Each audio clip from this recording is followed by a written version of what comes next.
Bueno, mi gente, I'm back with part series 24. I left off at Highland State Training School for boys. Ese sitio was really, it was like going up north, because that's how they treated, and they were kids, but that's how they treated us, we had they had education, recreation. It was more open. It was like barracks. People lived like in the army, barracks. People sleeping on bunk beds and stuff like that. Um, you had you know, hiking. They had you going hiking and stuff like that. I guess to explore. They had us in different sports. Apparently to bring back medals for the place.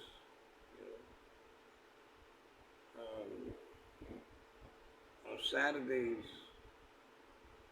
they would get us up. We eat chow, we go eat food, this, that, and the other, and fill up holes. You know, it was a shovel, rake, and all that crazy stuff, man. And that's what we would do. And we would start from point A to point B, so that was like maybe a mile and a half long. But they had like they sometimes they had one house or they had two houses, D group and C group, you know. And this is that was the routine, you know. As far as people having respect and stuff like that, Again, if you got skills, people gonna give you that mad respect, you know. And basically, again, I came from the youth house, man, a little rep, I ended up in D group. The head supervisor, his name was Mr. Cusick. Great guy. And then there was Torelelli, I think his name was, little short guy. Nice dude. I saw him in New York, man. I ran into him, man, like years later, man. He said, "I know you." That's the way he spoke. I said, "Yeah, I know you too. You Torelelli or something like that, He said, "Yeah." He said, "You were in D group," and I said, "Yeah." He said, "Oh, it's nice seeing you. How's everything?" Like that. He spoke like that actor. What's his name? And I worked with him in a film. Anyway, it'll come back to me. Joe Pesci. He spoke just like Joe Pesci. So anyway, it was like a routine, and it was crazy because you had like everybody had that 4 in a room or 5 in a room, big ass room, and one you hear conversation, blah, blah, blah, blah, blah, people arguing or something like that. Then in your own room, you have people. There was this guy named Concepcion, cool guy, cool dude. He was from Brooklyn, And one day, man, he tried to try me out with the hands. I got skills, mama, and we did our thing, and I got the best of him, and then we became kind of friends, but he moved out, or he got transferred out. I don't know, maybe he has to leave or something. Anyway, so we had like a little nice house, We had this brother named Jones. He was pretty cool, I forgot the other brother's name. Well, I think his name was Delmont Jones, He was real cool. We always used to joke around and stuff. there was somebody else, man, that was, oh, Lopez. Lopez, he was from Brooklyn too, you know. Then across the hall from us was his brother named Blair. He was, I think he was the head of the sportsmen from Avenue D. And then there was Carnation. Carnation was there in the same, and he was from I think, the sportsmen. So anyway, you know, we did cool, this, that, and the other. Listen, I, I got in the swimming team, basketball team, track team, dodgeball. We even had, we used to have it in the back of the gym, you know, sparring, boxing, boom, boom, boom. And that worked out, you know, skills. I remember this dude, man, he was new. And my boy told me, he said, yo, I don't know why people, I'm gonna keep it real, why people are scared of black people. I really don't understand, especially Latinos. Like, yo, you gotta watch that guy, he look great. So, he was new. So, we were playing dodgeball. And I know, we were playing dodgeball. I missed the ball, so I took a break. And so I went there to, you know, to introduce myself to the new guy because I was like the head of the house. My house, anyway. And this dude came with an attitude, man. I said, yo, wait a minute. You know, I gave him I said, I give you my name in good faith, man, but, you know, you new in this place. Walking around, I looked at him, man, I swear, true story, man. I hit this dude so hard. He started breakdancing before it became a fad years later. Supervisor ran in. What happened? What happened? And I said, oh, he bumped his eye against the door over there. And he said, you all right? You all right? And the kid said, yeah. You know? So when the supervisor left, I told the guy, I said, listen, man, you know, I came, you know, to introduce you, friendship and all that, man, and you come with this attitude, man. What you want? What you expect me to do? You know? And we became friends, not close friends, but we did become friends, you know, like that. But anyway, for me,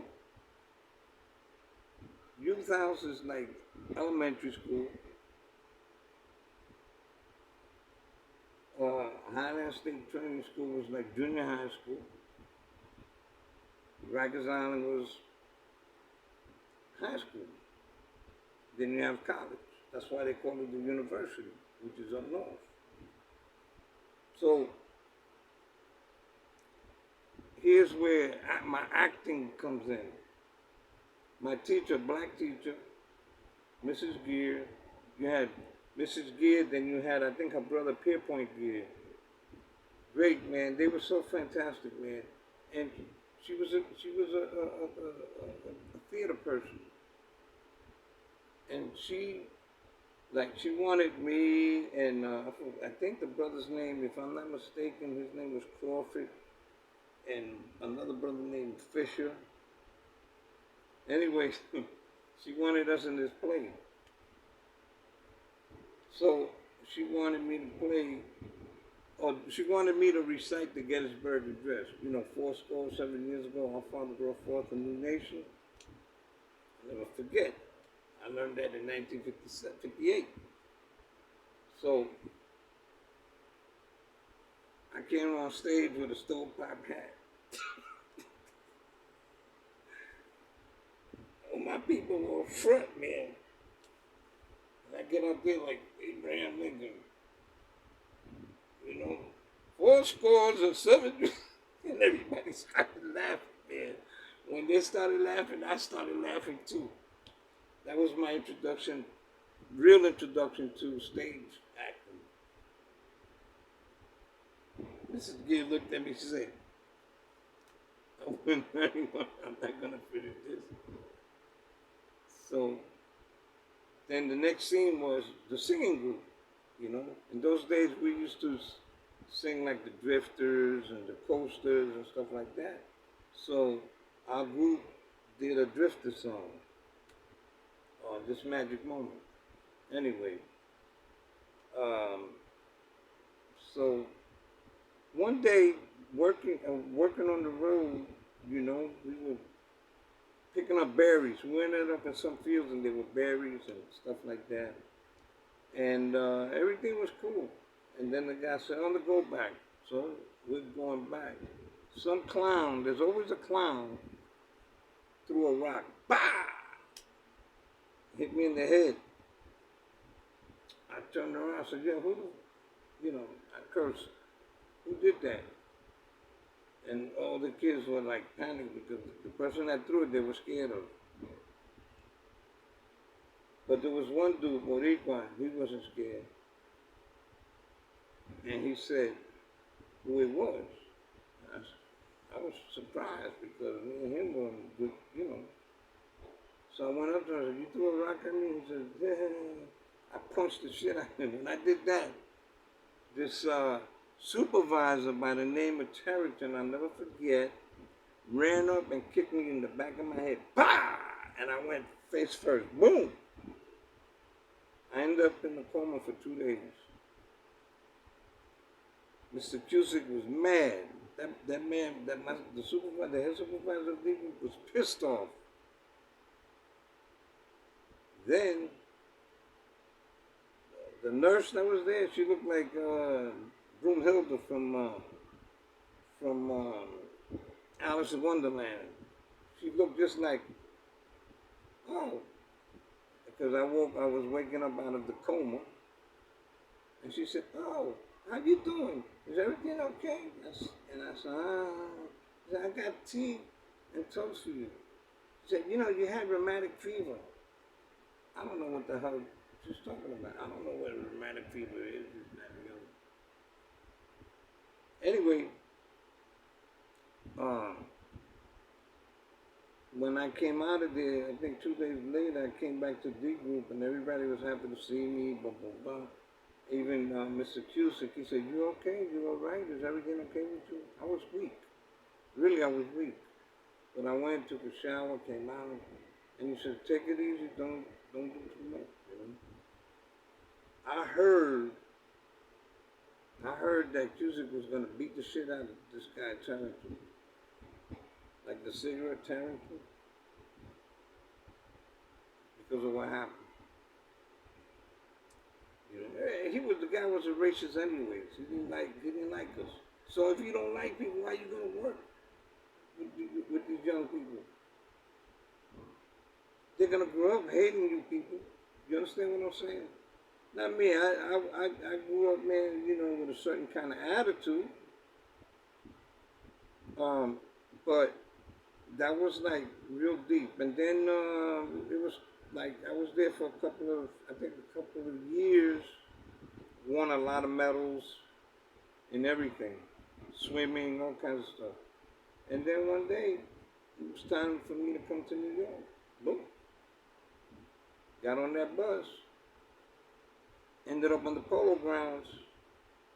And then I had to find my way to 85th Street, 207 West 85th Street.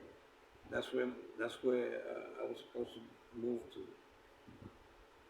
I got there, you know, everything was chilly, you know. I got to learn, you know, I got to know the people in the neighborhood. That's where I met my boy, my boy Eddie, Domino, and Carlos. Because they lived, I think, in 205, in the basement. Imagine, this is like, what, 1960? And I'm still friends with Domino, you know. Everybody else has, like, one is incapacitated, and the other one, he's in heaven. My boy, Eddie, a funny guy, man. He goes to Citibank, writes a note and says, "I got a gum, GUM, give me all the money." They gave him the money. By the time he came outside, he got arrested. I I said, bro, what happened? He said, man, I wrote an M instead of an N. That was my boy, man. Man, love for that brother, seriously. You know? And his mom used to look out, oh my God, his mom was like my second mother. You know? She really looked out for me big time, man. Siempre tenía comida, sancocho, and stuff like that, you know? Anyways, so I came home, you know, I checked out the neighborhood, and then moms decided to move from there, and they found a spot, 308 West 82nd Street. That's where we moved to. She put me in junior high school 44. It was called William J. O'Shea. Now it's called IS 44. I went to that school. I started checking out different people. Yeah, when I came home, there were so many gangs. I'm serious, there were so many gangs. You had the Buccaneers, you had the Royal Bishops, you had the Vampires, you had the Seven Diamonds, you had the Unknowns, you had Enchanted Angels. Okay? You had the Rebelliers on 87th Street. You had the Young Kings, man, on 96th Street. Hellburners were on 90-something Street. My boy Fitty Perez, he was the head of the Hellburners. He was upstate Highland State Training School with me, man. And interesting, but I got to know basically everybody. My mom's threw a party, and she knew this lady, and this lady knew all of the royal bishops. And when I come home, I see all these guys there, man, and I said, oh shit, what's going on, you know? But they were partying, having a good time, and moms are partying too. And so somebody told me, yo, they're the royal bishops from 83rd Street. I said, oh, okay. Yeah, they introduced me. I was a young kid. They introduced me to Tiger. I think Tiger was there. Louis Tiger. Frankie was there. So was his brother Johnny. You know, and they were like the heads. And then there was, oh my goodness. Anyways, I remember. So, I got to know them. When I went to school, to IS 44, I run into my boy Sammy from 27th Street. Him and his cousin, Chino Barrett, they were the heads of the Unknowns on 37th Street. And Sammy wanted me to join. I said, yo, I just came home, man. I can't be, I don't want to violate, man, because then they're going to send me back up.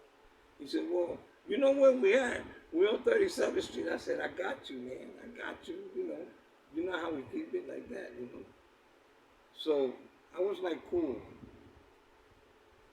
Then there was this girl that I was checking her out, giving her the eye. And she was from 85th Street. So I started hanging out with one of my boys from the class on 85th Street. I think his name was Harvey Hicks. And then he had a friend named Knuckles. They belonged to the Seven Diamonds.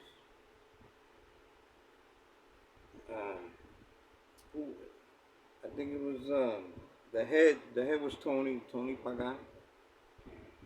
He got killed on 84th Street, man, in May, I think it was May 23rd, 1965. I'll never forget that day because I was with him when the cop shot him in the chest.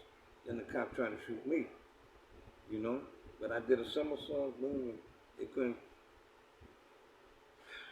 And Jimmy, his brother Jimmy, I think I don't know why they had different names, but maybe because they had different dads or something. And Jimmy, I think his name was Jimmy Rivera or something like that. Anyways, so I kept going, boom, boom, boom, boom, boom. And then this guy named Donald, who was in my class, he was involved with the same people. But he was in the Seven Diamonds. Then one day, me and Donald said, somebody told Donald something stupid. That's what I hate. Somebody told Donald something stupid that I said something. He said, I said, I didn't say anything. What are you talking about?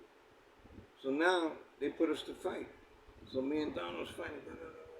He caught me real good. Bah, in this eye. Remember, I got thumb, and my eye was never the same. I get hit right there, and it started bleeding. That was it. That's all I had to do was see blood. I grabbed this dude, I picked him up, I was gonna throw him over over the thing. I was ping, ping, ping, you know. So they stopped it, and Tony pulled me to the side and he said, you surprised me. You know, you look so innocent, man, but you're good, you're fast and all this. And then he said, I'm gonna call you Babyface Nelson. I said, drop the Nelson, I'll just be Babyface. You know? And that was my name for years. Johnny Babyface. From the Upper West Side, LES, Brownsville, you name it. In the Bronx. You know? And so that happened. And I was like hanging out, man, we did some crazy, we were crazy. We were crazy group of guys. And one day I'm chilling with Tony and them. We were all having a great time drinking Gypsy Rose and Ombre. Here come the Young Kings. Yo, they were mad deep. And they came down, man, and they pulled our president to the side. And all of a sudden, boom, boom, boom. And we didn't have no zip guns or nothing, man. So they said, yo, Cranca. It was a track star, man, upstate, you know. Wow. Man, somebody threw a knife, man. They couldn't even, they weren't that fast. I saw the knife go past me, but. So I ran from West End Avenue, 85th Street, between West End and Riverside, all the way up to Broadway in Amsterdam. And that's when they stopped. They didn't want to go in because in those days, that was Junkie's Paradise. That's why I got the name Junkie's Paradise from my film. No gangs wanted to mess with los Tegatos, and all the Tegatos knew us, you know. They had man love for us, man. You know, we were like, you know, ganguita, you know. So anyways, that jumped off, and then, you know, we started like, you know, doing crazy stuff, but not that crazy. Then a couple of times I went on a mugging with them. And I didn't even like the idea of mugging somebody. I really didn't, man. You know, dudes come out the bar drunk and, you know, that wasn't my thing, man. You know, I'd rather stick up a drug dealer. I'd rather stick up a dude that's, you know, destroying the community. That was my thing. So I told him, I said, bro, this ain't for me, man, you know. Yeah, but you're not doing, you're just watching out. I said, still, it ain't for me, you know. You know, I mean, I'm still a Southern Diamond, man, but, you know. So he said, no, I hate you know. And it's funny, he had a compassion because a dude that got stuck up on 79th Street and Tony asked him, you know, something, and the guy said, look, I'm dying of cancer, this, that, and the other. And Tony took the cigarettes from him. He said, you dying of cancer? You think this is going to help you? What's wrong with you? I'm serious. And then he said, listen, do me a favor, get out of this park before somebody hurts you. The guy said, can I have my cigarette? I said, no, you're dying of cancer. And I looked at that, I said to myself, man, this guy is compassionate, you know. So from there, it just got crazy. But I'm gonna cut here